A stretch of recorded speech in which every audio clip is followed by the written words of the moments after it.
जिंदगी में तूफान सबके आते हैं। फर्क बस इतना है कि कोई हार मान लेता है और कोई उम्मीद का बीज बो देता है।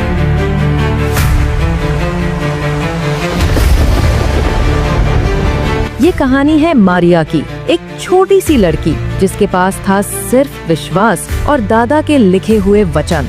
जब गांव वाले हंस रहे थे, जब डर सबके दिलों को तोड़ रहा था, तब उसने ठान लिया कि तूफान उसके सपने को नहीं तोड़ पाएगा। और फिर हुआ वो जिसे सबने एक चमत्कार कहा। तो बहुत समय पहले की बात है। शहर से दूर सुंदर पहाड़ों में एक छोटा सा गांव था। उसी गांव में मारिया नाम की एक लड़की रहती थी। उसके एक दादाजी थे जो कुछ समय पहले ही उसे छोड़कर दुनिया से चले गए थे। मारिया परमेश्वर पर बहुत विश्वास करती थी। वो हमेशा अपने दादाजी के साथ बिताए पल याद करती और भावुक हो जाती। गांव वाले भी अब उससे अच्छे से बात नहीं करते थे। मरने से पहले मारिया के दादाजी ने घर के सामने की दीवार पर बाइबल के कुछ ऐसे वचन लिखे थे जिससे मारिया को जीने की एक नई उम्मीद मिल गई थी।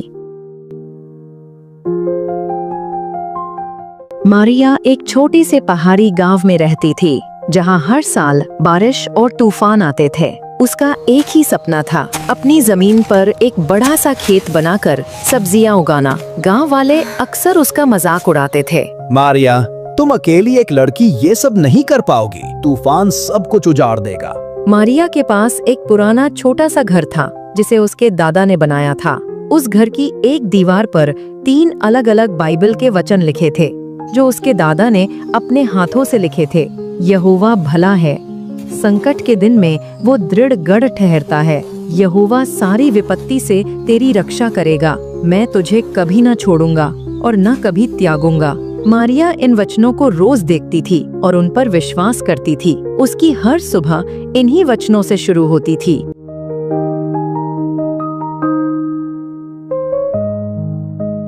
गांव में एक व्यक्ति था जिसका नाम करण था। करण बाहर शहर में काम करके लौटा था। उसने बड़े शहर में बहुत कुछ देखा था, लेकिन उसने विश्वास करना छोड़ दिया था। जब उसने मारिया के सपने के बारे में सुना तो उसने उसका मजाक उड़ाया। देखो, आखिरी बार जब यहाँ तूफान आया था तब यहाँ एक भी झोपड़ी नहीं बची थी। तुम अपने सपनों को छोड़ दो मारिया। लेकिन मारिया ने अपने वचनों पर भरोसा रखा और खेत पर काम करना शुरू कर दिया। उसने मेहनत की, जमीन साफ की और बीज बो दिए।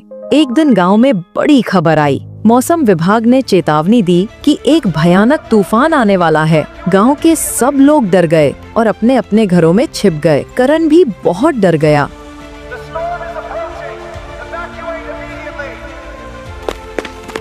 मारिया ने अपने खेत को देखा। उसकी फसल अभी बहुत छोटी थी। वो समझ गई कि अगर तूफान आया तो सब कुछ बर्बाद हो जाएगा। गांव के लोग कहने लगे, मारिया, अब भी वक्त है, सब कुछ छोड़कर यहाँ से चली जाओ। लेकिन मारिया को अपने दादा के वचन याद आए। यहोवा भला है, संकट के दिन वो दृढ़ गढ़ ठहरता है। उसने मन ही मन विश्वास किया कि इन वचनों का जरूर कोई मकसद होगा। मारिया ने भी उस खबर को सुना, लेकिन उसके चेहरे पर डर बिल्कुल भी नहीं था, क्योंकि उसे प्रभु यीशु पर पूरा भरोसा था। उस रात बहुत बारिश हुई और ज्यादा बारिश होने की वजह से पानी लोगों के घरों में घुस गया और बाढ़ के कारण कई लोगों के घर टूट गए। चारों तरफ से लोगों के चीखने चिल्लाने की आवाजें आ रही थीं। उधर करण भी डर के मारे घर के अंदर दुबक कर बैठा था। डर के मारे वो पसीने से पूरा भीग चुका था। वो भी एक मसीही था, लेकिन शहर की हवा और अपने दोस्तों के कारण परमेश्वर को भूल चुका था। लेकिन आज वो इतना डर चुका था कि उसने प्रभु यीशु से प्रार्थना करनी शुरू कर दी। उधर मारिया भी शांति से अपने घर में बैठी प्रार्थना कर रही थी। जैसे तैसे वो रात गुजरी और अगली सुबह का मंजर तो बिल्कुल ही अलग था। कई लोगों के घर टूट चुके थे और कई घर पानी में डूब चुके थे।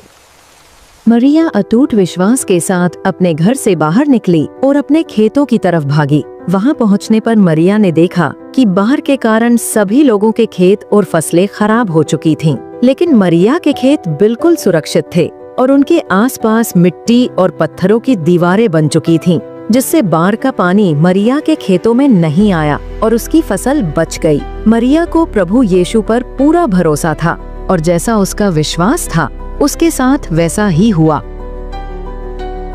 गांव वाले और करण मारिया की ओर दौड़े। ये कैसे हुआ? करण ने आश्चर्य से पूछा। मारिया ने मुस्कुराते हुए कहा, ये कोई चमत्कार नहीं है, ये मेरे वचनों का नतीजा है। जब तूफान आया तो मैं भी डरी थी, लेकिन मैंने अपने दिल में अपने दादा के वचन पर विश्वास किया। मैं तुम्हें कभी नहीं छोड़ूंगा और कभी तुम्हें नहीं त्यागूंगा। मुझे पता था कि चाहे तूफान सब कुछ बर्बाद कर दे, मैं अकेली नहीं हूँ। मैंने प्रार्थना की और मेहनत की और उसी ने इन मिट्टी और पत्थरों को मेरी सुरक्षा का साधन बना दिया। तूफान के दौरान अजीब घटना हुई। गांव के आगे का पुल टूट गया और गांव बाकी दुनिया से कट गया। लोग परेशान हो गए, खाने पीने का सामान खत्म होने लगा और बीमारियां फैलने लगी। करण, जो खुद को सबसे होशियार मानता था, अब निराश हो गया। उसने मारिया को देखा, जो अब भी शांत थी। उसने मारिया से पूछा, तुम कैसे इतनी शांत हो? मारिया ने मुस्कुराकर कहा, यहोवा सारी विपत्ति से तेरी रक्षा करेगा। यहोवा तेरे प्राण की रक्षा करेगा। मारिया ने सब भूखे गांव वालों को अपने खेत की सब्जियां दी। करण को अपनी गलती का एहसास हुआ। उसने मारिया से माफी मांगी और वचन पर विश्वास करना शुरू कर दिया। इस कहानी से हमें ये शिक्षा मिलती है कि जब हमारी जिंदगी में तूफान आते हैं, हम अक्सर डर जाते हैं, लेकिन वचन जैसे संकट के दिन यहोवा दृढ़ गढ़ ठहरता है, हमें ये विश्वास देते हैं कि हम अकेले नहीं हैं। जब हम मुश्किलों में भी मेहनत करते हैं और विश्वास रखते हैं, तो वही मुश्किलें और मुसीबतें हमारी सुरक्षा का रास्ता बन जाती हैं, जैसे इस कहानी में मिट्टी और पत्थरों ने किया। असल में वचन केवल बोलने या सुनने के लिए ही नहीं होते, बल्कि जीने के लिए होते हैं। अगर आपको ये वीडियो अच्छा लगा हो तो वीडियो को लाइक और शेयर जरूर करें, और अगर आप इस चैनल पर नए हैं तो चैनल को जरूर सब्सक्राइब करें। और हमारा ये वीडियो कहाँ तक पहुँचा है कमेंट्स में जरूर बताएं। तो मिलते हैं फिर एक नई वीडियो के साथ। तब तक के लिए सबको प्यार भरी जय मसीह की।